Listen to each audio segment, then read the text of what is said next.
સુરતના વરાછા વિસ્તારમાં આવેલા ઉમિયાધામ મંદિરે ભવ્ય મહાઆરતીનું આયોજન કરવામાં આવ્યું હતું। છેલ્લા ઘણા વર્ષોથી આઠમના દિવસે ઉમિયાધામ મંદિરમાં મહાઆરતીનું આયોજન થાય છે। ઉમિયાધામ મંદિરમાં આ વર્ષે ઓપરેશન સિંદૂરની થીમ પર મહાઆરતી યોજાઈ હતી। આઠમના દિવસે યોજાયેલી આ મહાઆરતીમાં 20,000 થી વધુ દીવડાઓ પ્રગટાવવામાં આવતા મંદિર ઝગમગી ઉઠ્યું હતું, જેના કારણે એક અલૌકિક દ્રશ્ય સર્જાયું હતું। પરંપરાગત રીતે સાડીમાં સજ્જ થઈ મહિલાઓએ પોતાના માથે ગરબો મૂકીને ગરબા રમ્યા હતા। આ મહાઆરતીમાં ધારાસભ્યો, મેયર સહિત અનેક મહાનુભાવો ઉપસ્થિત રહ્યા હતા। મોટી સંખ્યામાં ભક્તોએ પણ હાજર રહીને મહાઆરતીનો લાભ લીધો હતો। આપનું નામ અને આજે કઈ રીતનો અહીં કાર્યક્રમ છે? ઉમિયાધામ સુરતથી વિવેક પટેલના જય માતાજી। માતા ઉમિયા પધારો, અમારું આંગણિયું પાવન કરો। માતા અંબા પધારો, અમારું આંગણિયું પાવન કરો। માતા નવદુર્ગા પધારો, અમારું આંગણિયું પાવન કરો।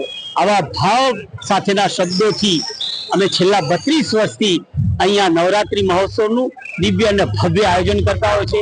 અહીંયા પ્રાચીન ગરબા ગવાતા હોય છે, અહીંયા માનતાના ગરબા થાય છે, અહીંયા પરંપરાગત ગરબા થતા હોય છે।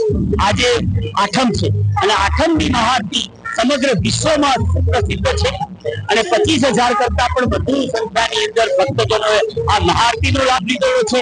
આ વખતની જે અમારી નવરાત્રીની થીમ છે એ ઓપરેશન સિંદૂર છે। આજની મહાઆરતી અમે આપણા સૈન્યને સમર્પિત કરીએ છીએ અને આત્મનિર્ભર ભારત અને હર ઘર સ્વદેશી, ઘર ઘર સ્વદેશીના સંકલ્પ સાથેની આ અમારી નવરાત્રી મહોત્સવ ઉજવાઈ રહ્યો છે। નવરાત્રીમાં જે આઠમનું નોરતું હોય છે તેને ખૂબ જ મોટું કહેવામાં આવે છે। તો સુરતના ઉમિયાધામ મંદિર ખાતે નવરાત્રીમાં આઠમના દિવસે મહાઆરતીનું આયોજન થતું હોય છે। ઉમિયાધામ મંદિરમાં 20,000 થી વધુ દીવડાઓથી માતાજીની મહાઆરતી કરવામાં આવે છે। આ મહાઆરતીમાં સુરતના મેયર, ડેપ્યુટી મેયર સહિત જે ધારાસભ્યો તમામ લોકો અહીં ઉપસ્થિત થયા હતા અને જે મહાઆરતી માતાજીની કરવામાં આવી હતી। આ વર્ષે ઉમિયાધામ મંદિર દ્વારા ખાસ ઓપરેશન સિંદૂરની થીમ ઉપર મહાઆરતીનું આયોજન કરવામાં આવ્યું હતું। મોટી સંખ્યામાં અહીં ભક્તો પણ ઉપસ્થિત રહ્યા હતા અને તમામ લોકોએ માતાજીની દીવડાથી આરતી કરી હતી। છેલ્લા ઘણા વર્ષોથી ઉમિયાધામ મંદિર દ્વારા માતાજીની મહાઆરતી કરવામાં આવે છે। 20,000 થી વધુ જેટલા દીવડાઓથી માતાજીની આઠમના દિવસે વિશેષ આરતી કરવામાં આવે છે અને આ આરતીનો લાભો અનેક ભક્તો લે છે। કેમેરા પર્સન સાથે રશ્મિ રાણા, રફતાર સુરત।